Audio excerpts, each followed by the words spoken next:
तो बेटा हम लोग बात कर रहे थे फेज इक्विलिब्रिया की, और फेज इक्विलिब्रिया में आज का हमारा टॉपिक है Clausius Clapeyron equation. This is the most important derivation for the academic classes like BSc MSc students. जरूर पूछा जाता है इनके यहां। फेज इक्विलिब्रिया में क्लासियस क्लैपेरॉन इक्वेशन, और आपको याद होगा तो केमिकल इक्विलिब्रिया में भी मैंने पढ़ाया था क्लासियस क्लैपेरॉन इक्वेशन। वास्तव में क्लासियस क्लैपेरॉन इक्वेशन इस्तेमाल की जाती है किसी भी सिस्टम के फेज चेंज के दौरान। अगर कोई सिस्टम किसी एक फेज से किसी दूसरी फेज में ट्रांसफर कर रहा है तो इस्तेमाल किया जाता है क्लासियस क्लैपेरॉन इक्वेशन। सपोज करिए आपके पास water in the solid state ice के रूप में है, कन्वर्ट हो रहा है water in the liquid state. तो जब सॉलिड लिक्विड में बदल रहा है तो अप्लाई करेंगे क्लासियस क्लैपेरॉन इक्वेशन। वैसे ही मान लीजिए वाटर वेपराइज होकर वेपर बन रहा है, तो जब लिक्विड वेपर बन रहा है तो इस्तेमाल करेंगे क्लासियस क्लैपेरॉन इक्वेशन। ठीक भाई, तो क्लासियस क्लैपेरॉन इक्वेशन अप्लाई की जाती है जब किसी सिस्टम में फेज चेंज होता है। साथ ही साथ हमने आपको एक बात पढ़ाई, अभी पिछले लेक्चर में ही पढ़ाई है, कि अगर कोई सिस्टम इक्विलिब्रियम पर है तो इक्विलिब्रियम पर उस सिस्टम में किसी भी तरह की कोई फ्री एनर्जी चेंज नहीं होगी, क्योंकि इक्विलिब्रियम का मतलब होता है कि rate of the forward reaction equal to rate of the backward reaction. मतलब जितना चेंज फॉरवर्ड रिएक्शन में होगा उतना ही बैकवर्ड रिएक्शन उसे मेंटेन कर देगी, तो रिजल्टेंट जीरो हो जाता है। There is no change in the system at equilibrium. ठीक भाई, तो हमारे यहां अगर सिस्टम इक्विलिब्रियम पर है तो फ्री एनर्जी चेंज भी नहीं होगा। मतलब at equilibrium the free energy change of the system is given by delta G equals to zero. तो लिख लेते हैं, at equilibrium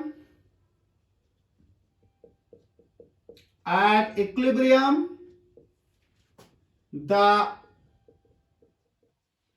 free energy change is given by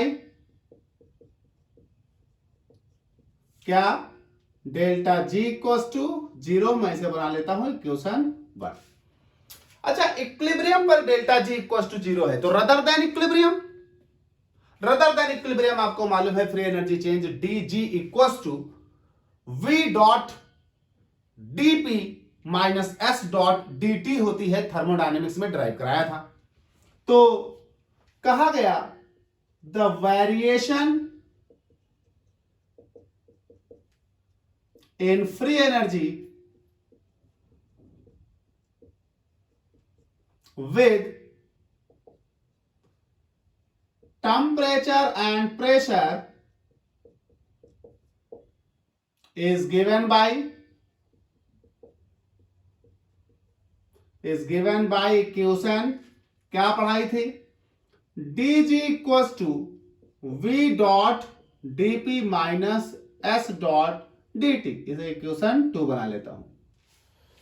हम इन इक्वेशंस को, इस पूरे कॉन्सेप्ट को फेज इक्विलिब्रिया में फेज चेंज पर अप्लाई कर रहे हैं, तो हम इस पूरे कॉन्सेप्ट को फेज इक्विलिब्रियम यानी फिजिकल चेंजेस पर अप्लाई करते हैं।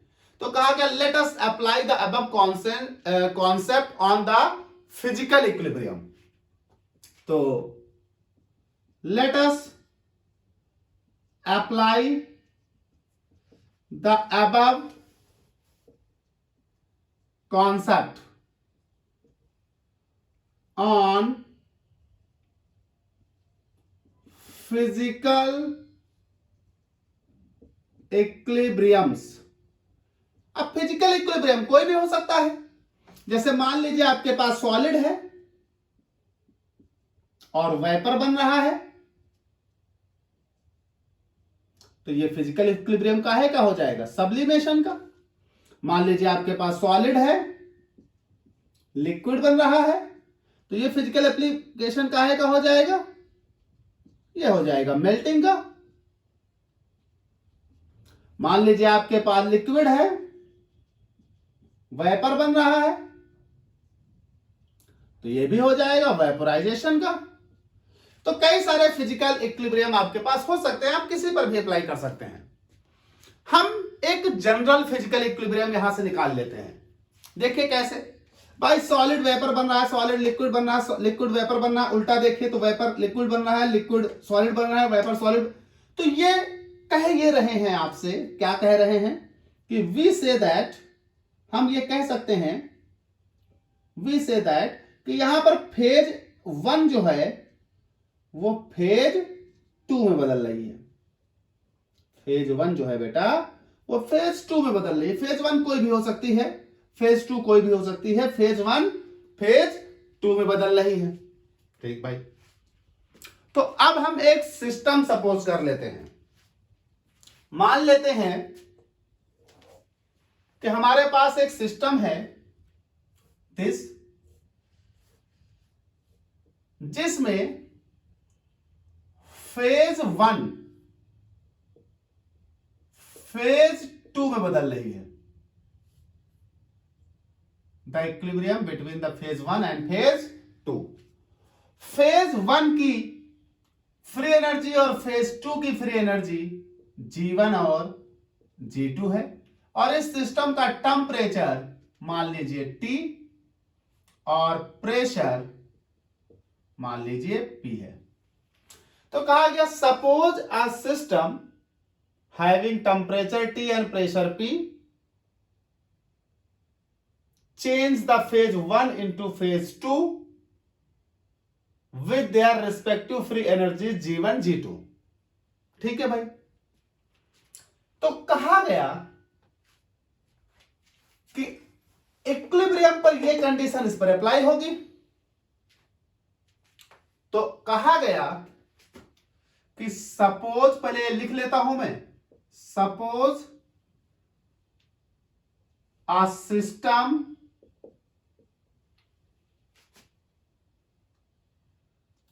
at temperature T and pressure P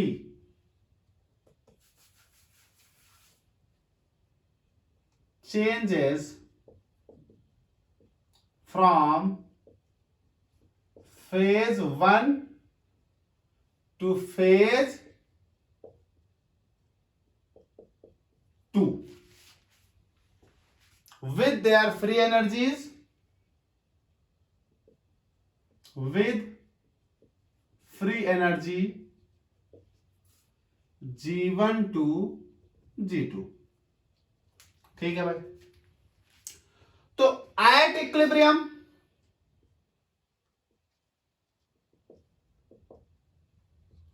equation 1 apply होगी, मतलब डेल्टा G इक्वल टू 0 और delta G equal to 0, that means G2 equal to G2 minus G1 equal to 0। Equation 3 1 2 और equation 3। चलिए एक बात और समझिए भाई, आप जब भी किसी सिस्टम को किसी एक स्टेट से किसी दूसरी स्टेट में ले जाते हैं या किसी एक फेज से किसी दूसरी फेज में ले जाते हैं, तो आपको उसके टेम्परेचर या प्रेशर में कोई ना कोई चेंज करना पड़ता है, क्योंकि जैसे आप टेम्परेचर या प्रेशर में चेंज करेंगे इक्विलिब्रियम डिस्टर्ब हो जाता है। अभी लेक्चर 5 पे जब डेरिवेशन कराया तभी हमने आपसे कहा था कंडीशन की टेम्परेचर और प्रेशर कांस्टेंट रहेंगे, चेंज करेंगे तो इक्विलिब्रियम चेंज हो जाएगा। तो हम इसी सिस्टम को मान लेते हैं कि अगर हम एक फेज से दूसरे फेज में परिवर्तित कर रहे हैं, तो हमने इसका सिस्टम कुछ ऐसा बदला कि इसका टेम्परेचर हमने थोड़ा चेंज कर दिया, टेम्परेचर T प्लस dt ले लिया। तो प्रेशर बेटा भी हमें थोड़ा चेंज करना होगा, प्रेशर हो गया P प्लस dP। अब जैसे ही हमने फेज 1 और फेज 2 में यह परिवर्तन किया, तो फेज 1 और फेज 2 के फ्री एनर्जीज में भी चेंज हो जाएगा। T और P के करस्पॉन्ड फ्री एनर्जी थी G1 और G2। अब आपने इतना चेंज कर दिया तो इसके सापेक्ष यहां भी चेंज आ जाएगा, तो ये हो जाएगा dg1 और ये हो जाएगा dg2। अब ये हमारे पास इस टेम्परेचर और इस प्रेशर पर हो गया सिस्टम। तो कहा गया suppose at temperature T plus dP and pressure P plus dP, T plus dt and pressure P plus dP at equilibrium। Equilibrium पर यहां पर भी यही कंडीशन अप्लाई होगी क्या? G2 plus dG2 minus G1 plus dG1 equal to 0। और जब यहां भी यही कंडीशन अप्लाई हो रही है एट इक्विलिब्रियम पर, तो इसे मैं बना लेता हूं भाई, इक्विलिब्रियम पर है तो यहां भी इन दोनों फेज के बीच की फ्री एनर्जी चेंज 0 आना चाहिए, यानी डेल्टा G इक्वल टू 0 आना चाहिए। तो इसे मैं बना लेता हूं इक्वेशन 4। जरा कंपेयर करिए इक्वेशन 3 और 4 को। बेटा जब G2 minus G1 equal to 0 है, that means the G2 minus G1 equal to 0, और ये भी 0 है, इसका मतलब इसमें जो ऐड किया है उसकी वैल्यू आपस में समान होगी। तो on comparing equation 3 and 4 we get क्या? dG2 minus dG1 equal to 0। भाई समझिए, G2 माइनस G1 की वैल्यू 0 है, G2 हमने कुछ जोड़ दिया और G1 में भी कुछ जोड़ दिया, उसके बाद भी वैल्यू 0 ही है। तो इसका मतलब क्या हुआ कि जो कुछ G2 में जोड़ा और जो कुछ G1 में जोड़ा वो बराबर थे, तभी तो उनको जोड़ने के बाद भी वैल्यू 0 बन रही है। तो बराबर थे, इसका मतलब उन दोनों का भी डिफरेंस 0 था। That means dG2 equal to dG1 equation 5। अब dG2 और dG1 हम इस इक्वेशन 2 से कंपेयर कर लेंगे, करस्पॉन्डिंग वैल्यूज रख लेंगे इक्वेशन 2 से। तो putting corresponding values of dG2 and dG1 from equation 2 to equation 5 we get। तो क्या करस्पॉन्डिंग वैल्यूज बनेंगी? हमें dG2 की वैल्यू यहां से, तो ये हो जाएगा V2 dP minus S2 dt equal to dG1 की करस्पॉन्डिंग वैल्यू यहां से क्या बनेगी? ये बनेगी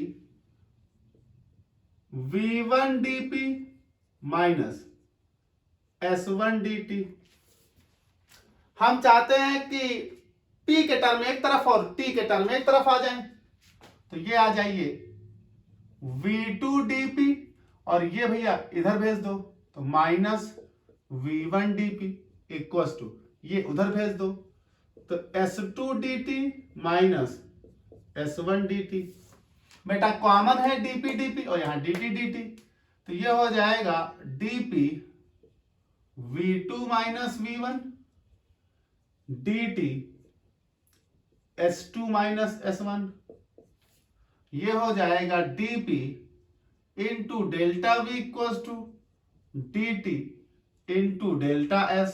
तो ये हो जाएगा dP upon dt equal to delta S upon delta V। इसे बनाइए इक्वेशन 6। समझिएगा बात को, जब कोई सिस्टम किसी एक फेज से किसी दूसरी फेज में बदलता है, तो सिस्टम जब एक फेज से दूसरी फेज में बदलता है तो उसमें इंट्रॉपी चेंज भी आएगी, क्योंकि इंट्रॉपी है रैंडमनेस। मान लीजिए सॉलिड से लिक्विड में बदल रहा है तो रैंडमनेस में चेंज आएगा, इंट्रॉपी में चेंज आएगा फेज चेंज के दौरान। और entropy change during the phase change आपको एक इक्वेशन से डिराइव कराया था, delta S equal to delta H upon T. तो कहा गया the entropy change during phase change is given by, कैसे, delta S equal to delta H upon T. इस वैल्यू को यहां रख दीजिए, putting the value of delta S in equation 6 we get क्या आ जानी चाहिए, तो dp upon dt equals to delta S की वैल्यू हो गई delta H upon T into delta V. This equation is called Clapeyron equation. याद रखिएगा, अभी पहुंचे नहीं अपने मेन टारगेट पर। दिस इक्वेशन इज कॉल्ड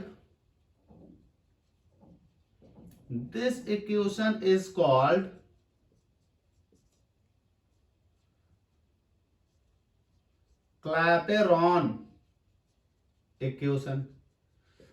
अब हम इस इक्वेशन को किसी भी फिजिकल इक्विलिब्रियम पर अप्लाई कर सकते हैं, क्योंकि ये इक्वेशन किसके लिए निकाली है, इसके लिए निकाली है, फेज 1 टू फेज 2 के लिए।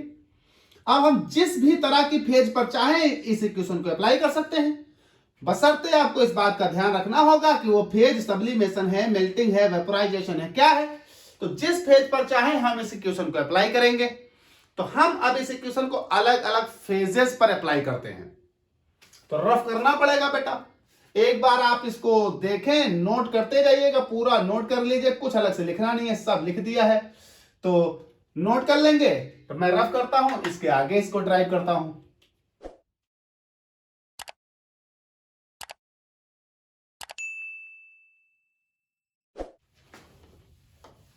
चलिए भाई, तो हम इस इक्वेशन को अलग अलग फिजिकल इक्विलिब्रियम पर अप्लाई करते हैं।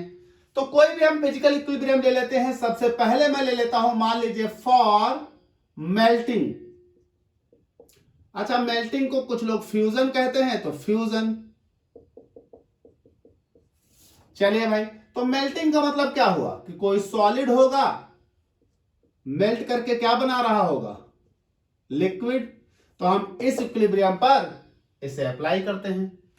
तो मेल्टिंग के लिए डेल्टा एच को हम लिखेंगे डेल्टा एच ऑफ फ्यूजन या delta fusion of H.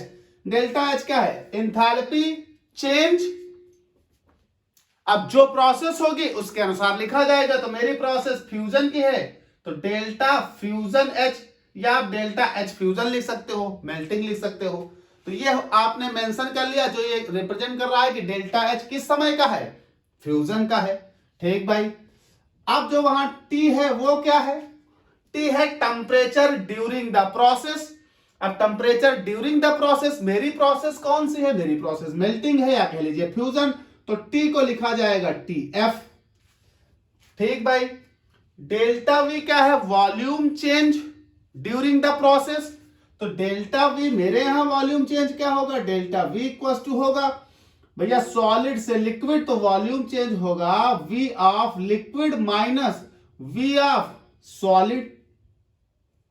Liquid से काहे में बदल रहा है ये, सॉलिड। तो भैया ये चीजें जरा उसमें सब्स्टिट्यूट कर दीजिए। तो नाउ इक्वेशन कौन सी है, 7। नाउ इक्वेशन 7 बिकम्स, इक्वेशन 7 थोड़ा चेंज हो जाएगी इस प्रोसेस के लिए। तो ये हो जाएगा dp upon dt equals to this. तो ये कहलाएगा delta fusion H upon this is represented by TF and this is V of liquid minus V of solid. ये हो जाएगा मेल्टिंग के लिए। यहां पर एक बात ध्यान रखिएगा सब लोग, बहुत गौर से, फेज इक्विलिब्रियम में इस बात का जिक्र होगा अभी आगे। दुनिया का कोई भी लिक्विड हो, सॉलिड हो, हमेशा जब सॉलिड पिघलता है तो लिक्विड का वॉल्यूम, दुनिया का कोई भी सॉलिड हो अगर वो पिघलता है तो लिक्विड का वॉल्यूम हमेशा सॉलिड के वॉल्यूम से ज्यादा होता है एक बंदे को छोड़कर, और वो बंदा है आइस, बर्फ। बर्फ जो होती है और पानी जो होता है उसमें पानी का वॉल्यूम कम होता है और बर्फ का वॉल्यूम ज्यादा होता है, तभी तो बर्फ पानी के ऊपर तैरती है। कारण, जब बर्फ 0 से 4 डिग्री के बीच में आती है, क्रिस्टलाइज करती है, तो क्रिस्टलाइजेशन के दौरान गैसेस जो होती हैं वो उसमें कैच कर ली जाती हैं, बंद कर ली जाती हैं। नतीजा, गैस का वॉल्यूम भी इंक्लूड हो जाता है उस बर्फ में, कैविटीज बन जाती हैं, जिस वजह से आइस का वॉल्यूम वाटर के वॉल्यूम से बड़ा होता है। तो सब कहीं दुनिया में कहीं भी इस इक्वेशन को लगाओ, अगर मेल्टिंग हो रही हो तो लिक्विड का वॉल्यूम बड़ा होगा, सॉलिड का कम होगा। तो लिक्विड का बड़ा, सॉलिड का कम, तो सब्सट्रैक्शन करोगे पॉजिटिव आएगा। लेकिन वाटर के केस में ऐसा नहीं होगा, वाटर के केस में ये वैल्यू निगेटिव आएगी। तो यहां मैं नोट लिख देता हूं, नोट फॉर वाटर। इस केस में V ऑफ लिक्विड जो है वो छोटा होगा V ऑफ सॉलिड से। इस केस में ये वैल्यू निगेटिव आएगी, ये बात आप ध्यान रखिएगा।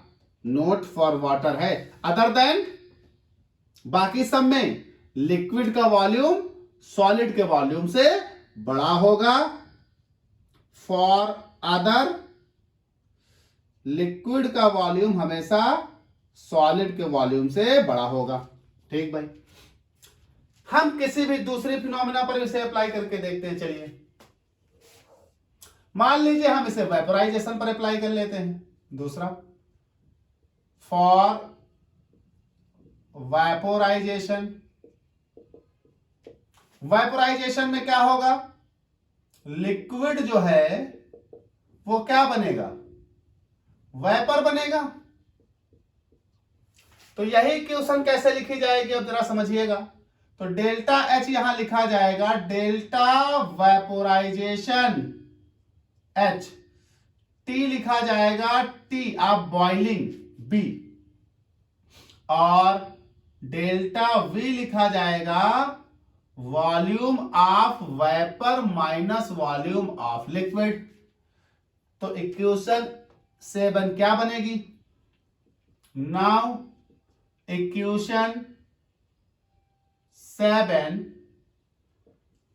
बिकम्स, क्या बनना है भाई, तो ये हो जाएगा dP upon dt equals to delta vaporisation H upon TB, ये हो जाएगा volume of vapour minus volume of liquid. ये आपके पास हो जाएगी वेपोराइजेशन के लिए। ऐसे ही आप किसी भी फिनोमिना पर अप्लाई कर दीजिए, सब्लिमेशन पर अप्लाई कर दीजिए, फ्रीजिंग पर अप्लाई कर दीजिए, एज योर विश। सबके लिए ये इक्वेशन 7 बदल जाएगी, यानी सब क्लैपेरॉन इक्वेशन बन जाएंगी।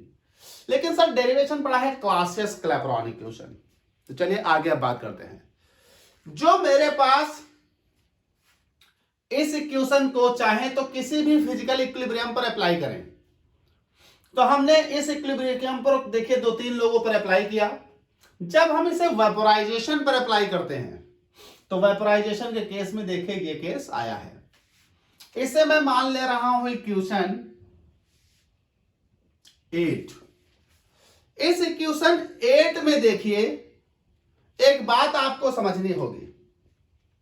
वेपोराइजेशन के केस में वेपर का वॉल्यूम लिक्विड के वॉल्यूम की अपेक्षा बहुत ही ज्यादा होगा, और जब वेपर का वॉल्यूम लिक्विड के वॉल्यूम की अपेक्षा बहुत ज्यादा होगा तो मैं यहां लिख देता हूं कि V of vapour is very very large then V of liquid. So V of liquid neglected, हमने इसको निग्लेक्ट कर दिया। नाउ इक्वेशन 8 बिकम्स, तो क्या लिखा, dp upon dt equals to delta vaporisation H upon TB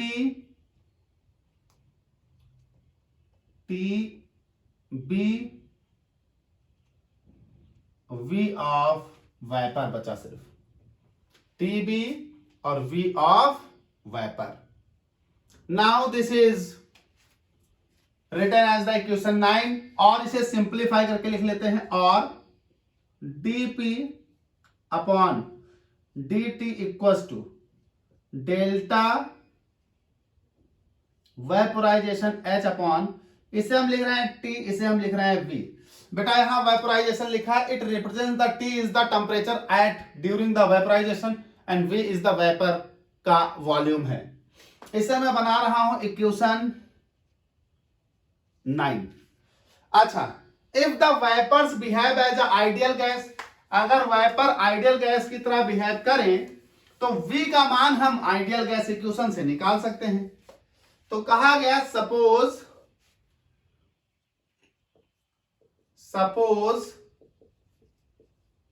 vapours behave as an ideal gases, so PV equals to RT, तो V equals to RT by P, तो ये 1 upon V है, तो 1 upon V equals to P upon RT, value रख देते हैं यहां equation 9 में। Putting the value of 1 upon V in equation 9, we get, तो ये मेरे पास आ जाएगा dp upon dt equals to delta H of vaporisation upon T, और V की वैल्यू दिस, तो जैसे ही यहां बेटा रखेंगे पलट जाएगा, और जैसे ही पलट जाएगा तो क्या आना है, PV इक्वल्स टू RT, तो V equals to RT by P,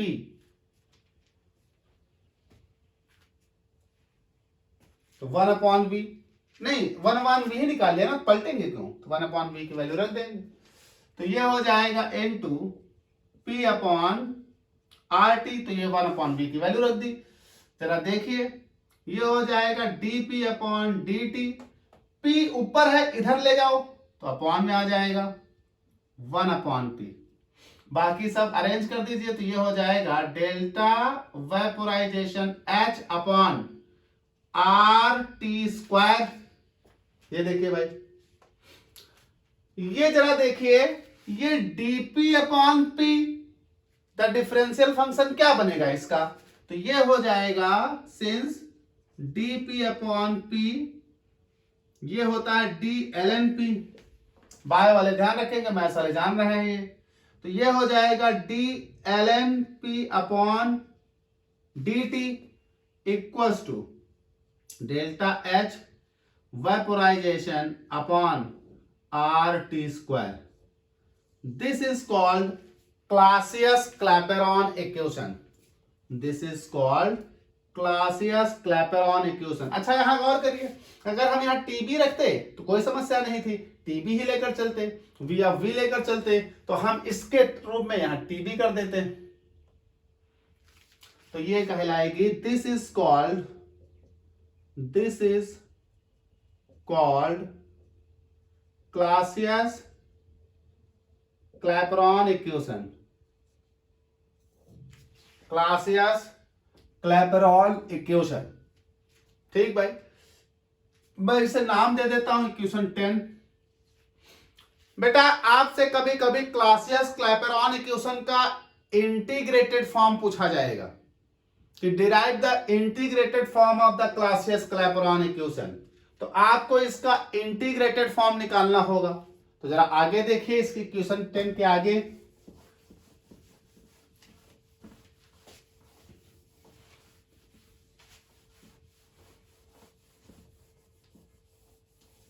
चलिए तो हम इक्वेशन 10 को थोड़ा रीअरेंज कर लेते हैं। Now rearrange the equation 10 we get, तो रीअरेंज करके हम क्या कर रहे हैं, हम डी एल एन पी को इधर ही रखेंगे, d L N p equal to d t को उधर ले जाएंगे, तो ये बनेगा delta vaporisation H upon R into d t upon T square. हमें इसका इंटीग्रेटेड फॉर्म निकालना था, देन नाउ इंटीग्रेट कैसे, by d t is the variable, P is the variable, this is the constant, this is the constant for the given substance। तो integrating equation कोई भी नाम दे तो 11, integrating equation 11 with temperature T2 and pressure P1 to P2 कर दीजिए भाई integrate, तो ये हो गया P1 P2 DLNP equal to ये बाहर delta H vaporisation upon R बाहर, ये हो गया T1 T2 DT अपॉन टी स्क्वायर। बेटा D ये मान लीजिए X, तो ds का इंटीग्रेशन X, तो डी एल एन पी का L N P, upper limit to lower limit यानी upper limit minus lower limit, तो ये हो जाएगा L N P of upper limit P2 lower limit P1। ठीक भाई, equals to delta vaporisation H upon R, ये बेटा dx upon x the power n। कैसे करोगे, ऊपर ले जाओगे, फॉर्मूला होता है dx upon x the power n का नहीं, dx into x the power n का, तो आपका क्या होता है x the power n plus 1 upon n plus 1। अगर लिमिट लगी हो तो लिमिट लगाओगे, तो ये ऊपर ले जाओगे तो ये हो जाएगा t the power minus 2 dt, ऊपर जाएगा तो t the power minus 2 dt, खोल दो तो ये t the power minus 2 plus 1 upon minus 2 plus 1। Solve करिए जरा इसको, तो t the power minus 2 plus 1 यानी माइनस 1 अपॉन माइनस 1, नीचे लाइए तो minus 1 upon T, minus 1 upon T. अब अगर लिमिट लगी है तो लगाइए, लगी थी T1 T2 upper limit minus lower limit,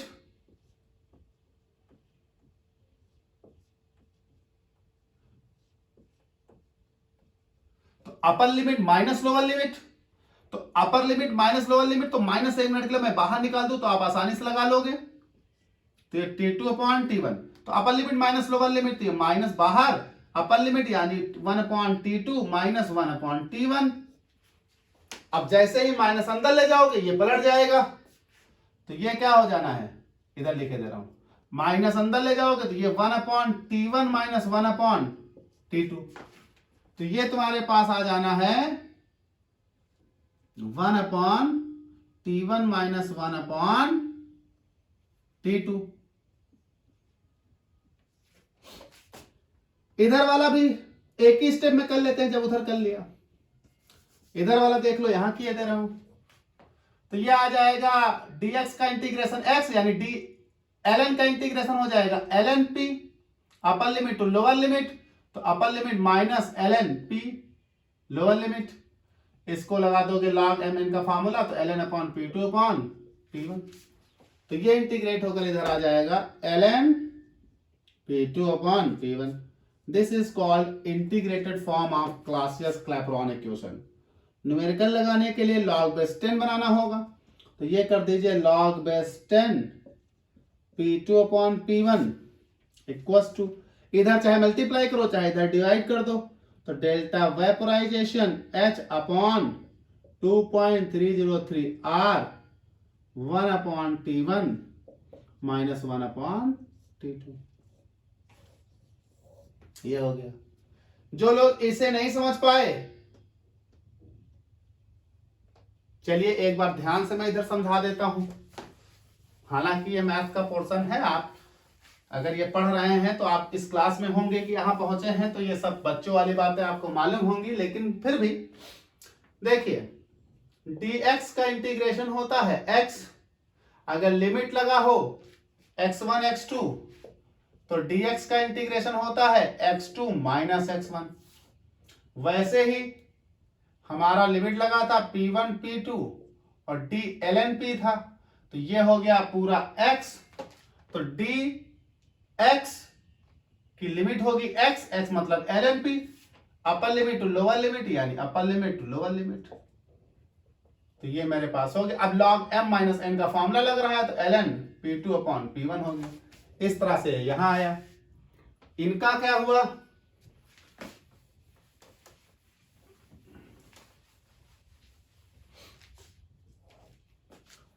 इनका कैसे किया, तो फॉर्मूला होता है x the power n dx, ये होता है x the power n plus 1 upon n plus 1। अगर लिमिट लगी है तो लगाई जाएगी, x1 x2 लगी है तो लगा दीजिए। अब हमारे केस में देखा था t1 t2 dt upon t the power 2, formula होता है ऊपर, तो ये हमें ऊपर ले जाना था, तो t1 t2, t को ऊपर लाइए, माइनस 2 ऑफ dt हो गया। अभी x the power n of dx बन गया, तो कर दीजिए, तो ये हो जाएगा t the power minus 2 plus 1 upon minus 2 plus 1 by x the power n plus 1 n plus 1, तो ये हो गया x the power n plus 1 n plus 1। Limit लगी है तो लगा दीजिए t2 t1। अब सॉल्व कर दीजिए जरा इसको, तो t the power minus 1 upon minus 1 t2 t1, तो बेटा नीचे ले आओ t द पावर, तो ये आ जाएगा, माइनस बाहर निकाल दो, ये अभी अंदर रख लो, चलो अच्छा, वरना इसमें भी कंफ्यूज हो जाएंगे कुछ, तो 1 upon minus T t2 t1, minus बाहर निकाल दीजिए, तो माइनस ये हो जाएगा 1 अपॉन टी t2 t1। अब अपर लिमिट माइनस लोअर लिमिट का फॉर्मूला लगा दीजिए, अपर लिमिट यानी 1 upon t2 minus lower limit यानी 1 अपॉन t1, माइनस को अंदर ले लीजिए। अब इससे ज्यादा आसान तरीके से तो नहीं समझाया जा सकता, 1 upon t1 minus 1 upon t2 ये आ जाएगा। तो ये आपका हो गया Clausius-Clapeyron equation. This is apply for the system जिसमें कि फेज चेंज हो रहे हों। तो फेज मान लीजिए, पहले फेज का टेम्परेचर T1, दूसरे फेज का टेम्परेचर T2, उनके बीच क्या एंथैल्पी चेंज आएगा, ये वेपराइजेशन के केस में लिखा, किसी भी दूसरे केस में लिखा होगा तो उसके सापेक्ष लिखा होगा। ये प्रेशर, ये इनिशियल स्टेट, फाइनल स्टेट, तो ये हो गया क्लासियस-क्लैपेरॉन इक्वेशन।